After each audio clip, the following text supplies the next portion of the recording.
So I'm gonna read to you some true dating stories. Went on a few dates with a guy I really like. On the third date, he tells me I'm going to jail for 2 months next week, but I'll put you on the visitors list. Now that's a gentleman. I once went on a first date with a sugar daddy. He kept talking about how he used to be a newscaster, and when he came, it was my turn, and he said, "Back to you, Sandra." I started a fight mid-coitus because he yelled the wrong name. I forgot I was using a fake one. I once went out with a white guy who told me he only listened to 1920s Negro music.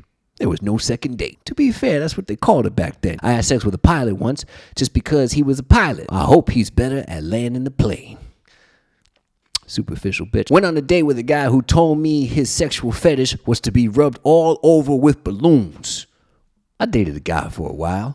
First time I told him I love you, he said, "I am Batman." One time, I was with a guy who did not know how to talk dirty. Instead of saying, "Call me daddy, bitch," he said, "Bitch, am I your dad?" During sex, a German guy asked me, "Do you like how I ride you, you horny horse?" I had sex with an Italian guy, and when he came, he yelled, "Mamma mia!" My vibrator died mid-sex. He left the room and returned with a big smile and his electronic toothbrush. And that is ingenious. You would do well in prison. I knew a guy that whenever he pulled out would make reverse truck noises. Doop, doop. I once got a blowjob and it was so intense, I forgot to tell her that I'm coming.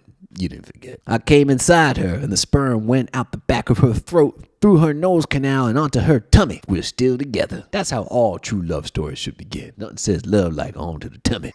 I was seeing this guy, and after a few drinks one night, we went back to his place and made out. Afterwards, lying in his bed, he asked me if he could show me something. Oh, you about to get murdered. What I got to see was his recently removed foreskin in a container kept on his bedside table. God damn. Apparently, he just converted to Judaism.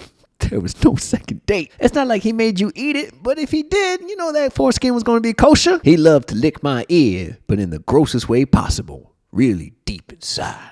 I would have appreciated it if it was, she got all hood there, didn't she? I would have appreciated it if it was my vagina. 1 out of 5 stars. Everyone has some part of their body that they're shy about. Hers were her boobs being small. As a gentleman, I said, "Don't worry, my dick is not that big either." She was laughing and thought I was kidding, and things got more comfortable when we took off our clothes and her boobs looked just fine.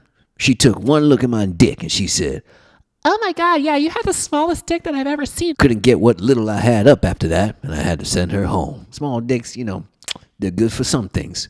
Anal. We'll be back next week with more true dating stories from lockdown. If you have a true story, then you can submit it in the links in the description below. And go ahead, smack that like button like you gonna smack an ass.